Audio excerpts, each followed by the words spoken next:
पदार्थों में, पशुओं में, पक्षियों में आप एक अत्यंत सूक्ष्म किसी शक्ति और मर्यादा का संचार होते देख सकते हैं। आप देख सकते हैं कि पक्षी बिना भटके कैसे वे एक जगह से दूसरी जगह जाते हैं। उन्हें दिशा का ज्ञान कौन देता है?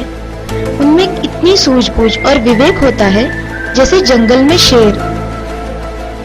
जिस पशु का वध वह करता है वह एक दिन तक पड़ा रहता है, कोई उसे छूता तक नहीं। मर्यादा देखें, जब शेर खा चुका होता है तब मर्यादा के अनुसार बाकी के पशु उस शिकार को खाते हैं। परमात्मा की सृष्टि अत्यंत निराली है।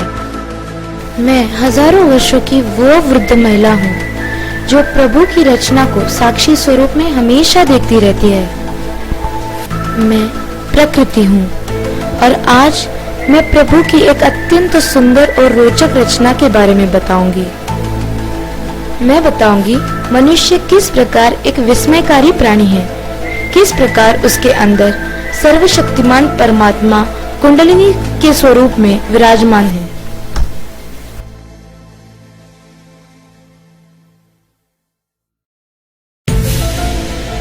शरीर शास्त्र में यह नाम हिरोनॉस्ट्रॉन का उपयोग 400 ईसा पूर्व के करीब हिप्पोक्रेटिस के समय से आरंभ हुआ और रोमन लोगों ने इसका अनुवाद लैटिन शब्द सैक्रेड के माध्यम से किया। परमात्मा का नाम इसका मूल था। इस अस्थि को पावन क्यों कहा गया, ये बात सदियों तक एक रहस्य बनी रही। कुछ लोगों ने ये सोचा कि इस अस्थि का उपयोग बलि चढ़ाने के कर्मकांडों में होता है। कुछ अन्य ने ये माना कि पवित्र माने जाने वाले जननांगों की सुरक्षा में इस अस्थि की अहम भूमिका है और अंतिम निर्णय के समय पुनर्जन्म के आधार के रूप में इस अस्थि का सही सलामत होना आवश्यक होगा। प्राचीन विश्व के यहूदी धारणाओं के अनुसार पावन अस्थि वह अंतिम अस्थि है जिसका विनाश मृत्यु के बाद होता है। ये धारणा मुसलमानों में भी बनी हुई है और इसका वर्णन हदीस में किया गया है। पैगंबर ने कहा, शरीर का हर अंग नष्ट हो जाएगा या सड़ जाएगा, लेकिन अंतिम अस्थि के सिवाय और उस अस्थि से अल्लाह पूरे शरीर की पुनः रचना करेंगे। अतः योगी जन जब कुंडलिनी जागृति की तुलना पुनर्जन्म से करते हैं तो किसी को आश्चर्य नहीं होना चाहिए। परंतु हिंदू मान्यताओं के अनुसार श्री शिव के दिव्य पुत्र गजानन श्री गणेश को मूलाधार का शासक देव बताया गया है। वास्तव में शरीर विज्ञान की सभी विश्लेषक पुस्तकें पावन अस्थि को गज के सिर के रूप में दर्शाती हैं। इसी प्रकार ओम शब्द का आकार भी गणेश सम है, जिसमें रूपरेखा से गज का सिर, बाई और कान तथा दाई ओर सूंड देखे जा सकते हैं।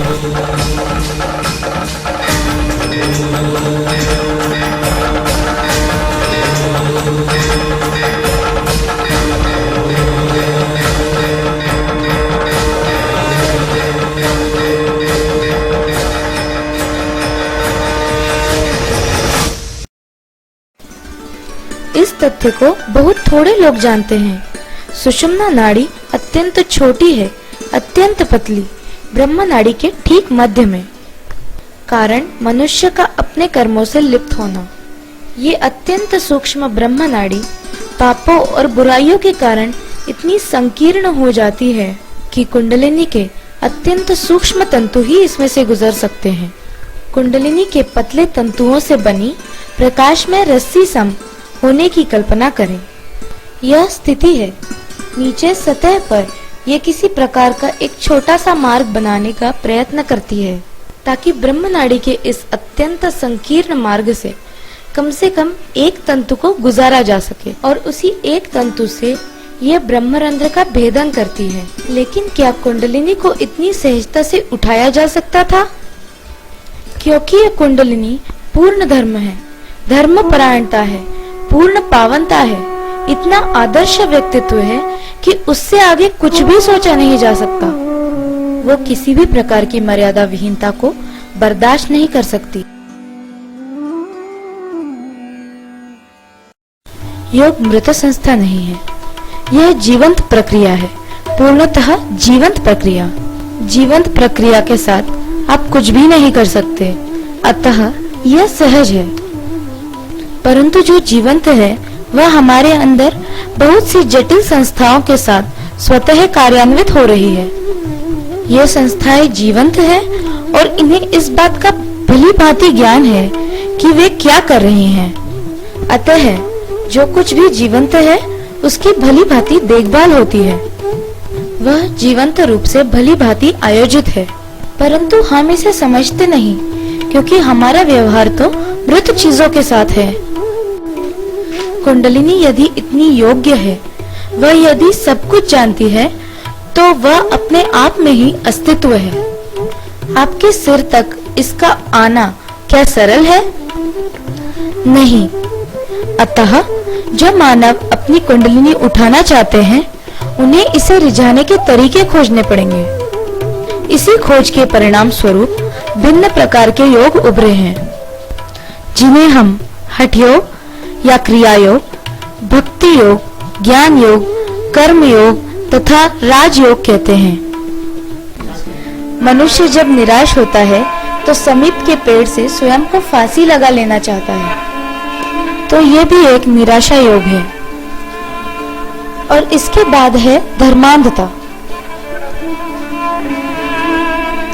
क्योंकि शांत बैठना मानव के लिए कठिन है, उन्हें चुनौती मिलती रहती है। ओ, ये कुंडली नहीं उठती, लेकिन मैं इसे उठाकर ही मानूंगा। जो लोग अपने कुंडलिनी के जागृति की बात करते, उन्हें सर्वप्रथम अपने चित्त को ईश्वर प्रणिधान पर स्थापित करना होता था, अर्थात परमात्मा के अस्तित्व पर अपने चित्त को लगा सके, अंधविश्वास पर नहीं। पर इस कार्य के लिए उन्हें बहुत विनम्र बनना पड़ता था। फिर शरीर में बंध लगते थे। बंध की सहायता से पेट कुंडलिनी को थामता।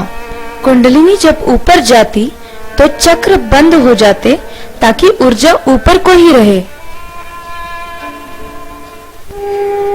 कुंडलिनी या मूलाधार को तो निसंदेह वो छू नहीं सकते, तो अधिक से अधिक वे नाभि तक कुंडलिनी को ला पाते थे और इसे बनाने के लिए कम खाते थे ताकि उनका चित्त इधर उधर ना जाए।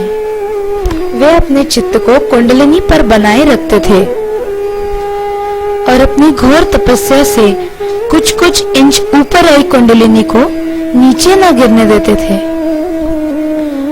वो पुनर्जन्म लेते हुए और शनै शनै अपनी कुंडलिनी को इंच इंच उठाते थे।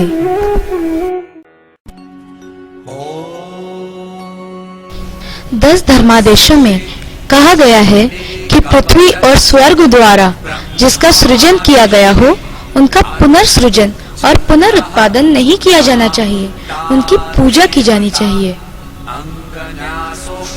तो आदिशक्ति का प्रतिबिंब कुंडलिनी सर्वप्रथम पृथ्वी माँ पर पड़ा।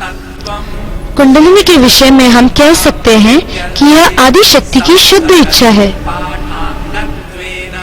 इसकी प्रथम अभिव्यक्ति पृथ्वी माँ में हुई थी।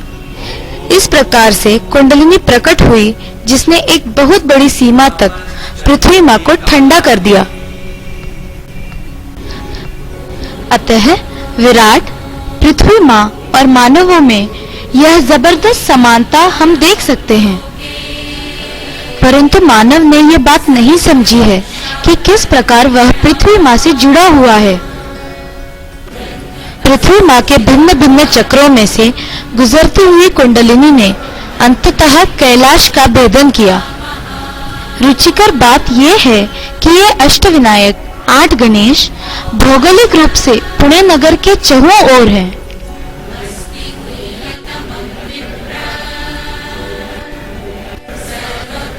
मानो 8 दिशाओं से कुंडलिनी की रक्षा कर रहे हों।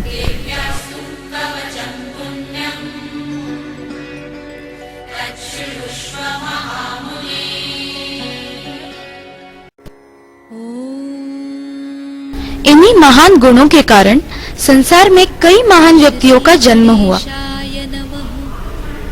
जिनमें से एक मार्कंडेय थे। जिस समय मार्कंडेय का जन्म हुआ था तब लोग बहुत से देवी देवताओं की पूजा करते थे, परंतु आदि शक्ति के अवतरण लेने का कोई विचार न था। किसी ने इसके बारे में नहीं सोचा।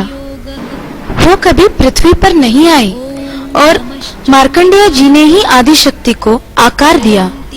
जिस आकार में आदि शक्ति ने अवतरित होना था, 1000 भुजाओं के साथ, सूर्य जैसा मुख और 7 चक्र।